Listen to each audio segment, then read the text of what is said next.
ପୁରାଣ ଅନୁସାରେ କୁନ୍ତୀଙ୍କ ପୂର୍ବଜନ୍ମ ବିଷୟରେ ଏକ ସୁନ୍ଦର ବର୍ଣ୍ଣନା ରହିଛି। ସେ ପୂର୍ବଜନ୍ମରେ ଜଣେ ଋଷିକନ୍ୟା ଥିଲେ। ପୂର୍ବଜନ୍ମରେ କୁନ୍ତୀଙ୍କ ନାମ ସିଦ୍ଧି ଥିଲା ଏବଂ ସେ ଜଣେ ଜ୍ଞାନୀ ଋଷିଙ୍କ କନ୍ୟା ଥିଲେ।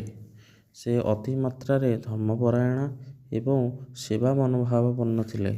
ସେହି ଜନ୍ମରେ ମଧ୍ୟ ସେ ମହର୍ଷି ଦୁର୍ବାସାଙ୍କର ଅତି ନିଷ୍ଠାର ସହ ସେବା କରିଥିଲେ।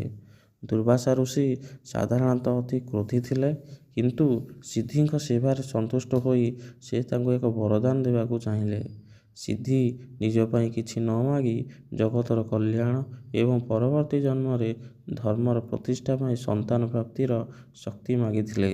ଋଷି ଦୁର୍ବାସା ତାଙ୍କୁ ଆଶୀର୍ବାଦ ଦେଇଥିଲେ ଯେ ଆଗାମୀ ଜନ୍ମରେ ସେ ଦେବତାମାନଙ୍କୁ ଆବାହନ କରି ପୁତ୍ର ପ୍ରାପ୍ତି କରିବେ ଏବଂ ତାଙ୍କ ପୁତ୍ରମାନେ ପୃଥିବୀରେ ଧର୍ମ ସ୍ଥାପନ କରିବେ।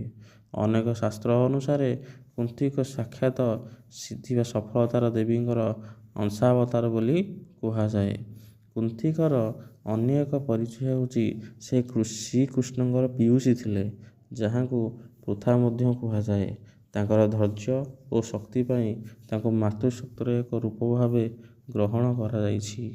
କୁନ୍ତୀଙ୍କ ପୂର୍ବଜନ୍ମରୁ ବି ତାଙ୍କର ସେବା ଓ ତପସ୍ୟା ଯୋଗୁଁ ସେ ପାଣ୍ଡବଙ୍କ ପରି ମହାନ ପୁତ୍ରମାନଙ୍କର ମାତା ହେବାର ସୌଭାଗ୍ୟ ଅର୍ଜନ କରିଥିଲେ। ଯୁଦ୍ଧ ପରେ ଯୁଧିଷ୍ଠିର ରାଜା ହେଲେ, କିନ୍ତୁ କୁନ୍ତୀ ରାଜସୁଖ ତ୍ୟାଗ କରି ଧୃତରାଷ୍ଟ୍ର ଏବଂ ଗାନ୍ଧାରୀଙ୍କ ସେବା ପାଇଁ ବନବାସକୁ ଚାଲିଗଲେ। ସେଠାରେ ଜଙ୍ଗଲରେ ନିଆଁ ଲାଗିବା କାରଣରୁ ତାଙ୍କର ମୃତ୍ୟୁ ହୋଇଥିଲା। କୁନ୍ତୀ ହେଉଛନ୍ତି ସେହି ନାରୀ ଯିଏ ଭଗବାନ ଶ୍ରୀକୃଷ୍ଣଙ୍କୁ ବର ମାଗିଥିଲେ, ହେ ପ୍ରଭୁ, ମୋତେ ସବୁବେଳେ ଦୁଃଖ ଦିଅ, କାରଣ ଦୁଃଖ ସମୟରେ ହିଁ ତୁମର ସ୍ମରଣ ବାରମ୍ବାର ହୋଇଥାଏ।